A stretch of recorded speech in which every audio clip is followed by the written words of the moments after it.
today to show you how to make paper pinwheels. Now, if you're lucky, you may have picked up a grab and go kit to do this activity at your local branch. But if you haven't had the chance to go to your local library, you might find that you have the materials in your home. So let me show you what we need to make this paper pinwheel today. And I'll show you what's in the kit. So in the kit, you're going to find some paper. There are 6 pieces of paper. These are sheets of origami paper. 4 of them are colored, just solid colors, and 2 have prints on them. These are 6 inches by 6 inches, and they don't need to be that size, they just need to be square. We also have 8 craft sticks, 8 pipe cleaners, little short ones. We've got some pony beads here. These are little beads to use as spacers.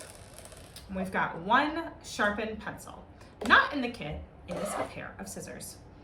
Hopefully you can find a pair of these around the house, or you can actually just rip this if you're very, very careful and good at ripping. So let's take a look at our project. This is a paper pinwheel, and it looks like something you might have seen. Maybe you've seen a windmill. Those are kind of old, right? These are old structures that used to capture the wind and help turn it into power to do something like immediately, like grind grain, right? Or maybe you've seen a wind turbine. These are super modern looking, especially you'll find these if you're driving right into Indiana. There's a big field of wind turbines. And what's really cool about wind turbines is they capture the wind, right, that's in our natural world, and they store up the energy. And that energy can be used to make electricity, which we use in our homes. So that's an incredible way to make renewable energy. So this is a way to build a paper pinwheel, which can model a wind turbine, something that engineers create, and it can help show you which way the wind is blowing. So here's what you have to do. I'm going to start by using one of our pattern pieces of paper, and I'm going to start by folding it in half, corner to corner, right? So we're going to match these corners and place it down on the table, and I'm going to crease it. If you're having trouble creasing it, you can go ahead and use one of these craft sticks. We're going to open it, and then we're going to turn it and fold the other corners together, the ones you just creased. And we're going to crease those too. And we're going to open that back up, and you can see we've got these lines marking the center. And we're going to go ahead and make some more lines on those lines. So you see how we have 4 lines coming out from the center? We need to make a mark 3/4 of an inch in on each line. And that's how long this popsicle stick is, or not long, how wide, right? This measurement, how wide it is. So I'm going to go ahead and I'm going to place the popsicle stick on this line. You can kind of see it, right, that we folded in. And then I'm going to make a mark on the other fold line. And I'm going to do that for each of these lines around the side. And this is so that we have kind of a center area that we don't cut into. We're going to be cutting down our fold lines. So here we go. If you have a ruler at home, you're welcome to measure it. You can also try making it different sizes to see if that changes things. So if you can see, there's 4 little lines. Now we're going to mark where our holes go. So we're going to need a hole in the center, so we'll mark the center. And then we're going to need 4 holes, 1 for each of the blades. See, there's 4 blades, 1, 2, 3, 4, and we need a hole for each of those. So what we're going to do is we're going to take a look at each of these lines, and we're going to make a dot right next to it, kind of up here, on the same side of each line. So I'm going to go ahead and make a dot on the right side of each line. So for me, that's this side right here. And it's not going to be all the way down at the bottom because we're going to need to poke a hole in it, and we don't want to rip all the way through the paper. So I'll go around just on the right of every line, and they don't need to be in an exact position, just kind of generally in the same spot, right? So it actually may look like it's on the left, but as long as they're on the same side of each line, it's good. And now we're gonna poke holes. And I use a pencil for this. You can use a hole punch if you have one at home. We'll start with the center. If you have a hole punch, you'll have to like fold it over. But with our pencil, I'll show you. We're gonna be very gentle. What I do is I place the paper flat on the table, I put the pencil down, and then I pull up very, very gently. And I don't go very far, right? Just like, if you can see, it's just where the graphite ends, so just where the wood starts, so that it makes a little hole. It doesn't have to be very big at all. And we're gonna do that on each side, and we're going to be careful not to go too far so that we don't rip the paper. Yeah, see, gently, gently, gently, right? Place it down and pick the paper up. And if for some reason you make a hole where the line you're supposed to cut is, we can fix that later. This is also where if you had some tape at home and you made too big a hole, you could do it. Or there's a reason that there's multiple pieces of paper in this kit.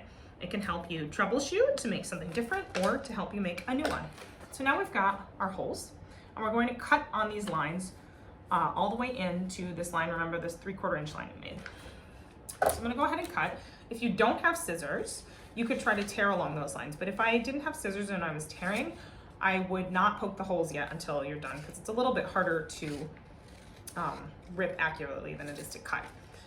Now the other thing I will say is if you realize when you're going to cut that one of your holes is on a line, just move over, cut the line a little bit over to the side. We want this to be symmetrical. It's gonna help it spin evenly, but it doesn't have to be perfectly symmetrical, and honestly, it's probably not.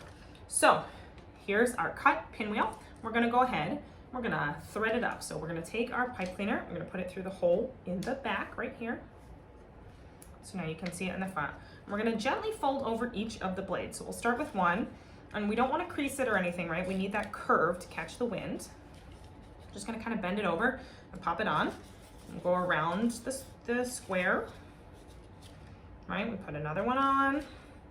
And where's our hole here? Here's our hole. And this is why having the dot on the same side of each line is important. You could try it and see what happens if you don't do that. I think it's really fun to make different kinds of pinwheels and experiment and see if some of them spin better or faster or just look cooler. That's what engineers do. They're always testing different designs. So now that I'm done, oh, I didn't show you. We just fold this over so that everything doesn't pop off, right? So there we go. I folded it over, and then we're gonna use our beads. These are gonna help us space out our pinwheel from the craft stick. Now I'm gonna put 2 on. Sometimes that's not enough. You can always put more on to try to space it out a little better. Really just depends on how things are going. So then we're gonna take our pipe cleaner and we're gonna wrap it around our craft stick up here. Yeah, and this part is a little bit more art than science here. So we're gonna kind of wrap it around. And it doesn't have to be totally at the top, although I usually scoot it up since our pinwheel is kind of big. And then I put it up here, and then we have a pinwheel. So you then get to experiment with how to make it move. So like one option, you can try blowing right at the front. And for me, I can't really make it move because I don't have a lot of breath there, but we blow on the side, we can see that works. So we blow at the back, that definitely doesn't work. We can also take a look if we have a fan, a hair dryer, or you can go outside. So I've got a fan right over here, and I'm gonna go ahead and turn it on. And you may not be able to see it, but you should be able to see the wind. And so, let's see. Can we make it spin? There we go. Well, see, it's now pointing right. The wind is pointing right at it, and it's spinning. If I turn it this way, yeah, it doesn't really catch. If I turn it this way, it doesn't. So it's interesting that I couldn't get it to spin when I was pointing right at it, right? We're just trying to get it exactly spinning. Oh, that's gorgeous. That's really spinning. So it's spinning when the wind is pointed right directly at it. It's kind of interesting to think about how those blades are shaped and how they catch the wind. Now, if you really want to experiment some more, you could try making different types of pinwheels. So like one thing you can do, I made one with 2 sheets of paper. It makes the blades like a little bit more rigid, so it might spin a little faster. Let's see, does it look like it spins faster to you? Ooh, gotta get it angled just right. That looks pretty fast to me. I also added some more pony beads at the back to kind of give it some more separation from the back. You can add another craft stick to try and make it a little bit taller. Another option, right, this one has 4 blades. Could you make one that has 3 blades or 5 blades or 6 blades? How could you measure that out? That would be really interesting. Or, I said they had to be symmetrical, but what happens if they're not symmetrical? So symmetrical means like they're even, right?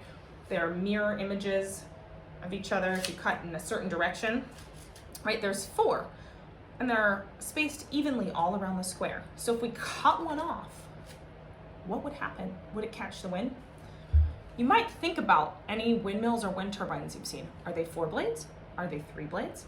Frankly, I think the wind turbines I've seen have been 3 blades, so I think it'd be interesting to make something like that. You could also try making it so that the pattern is on the outside. You could get some construction paper. You can really be an engineer and figure out how to create the best paper pinwheel.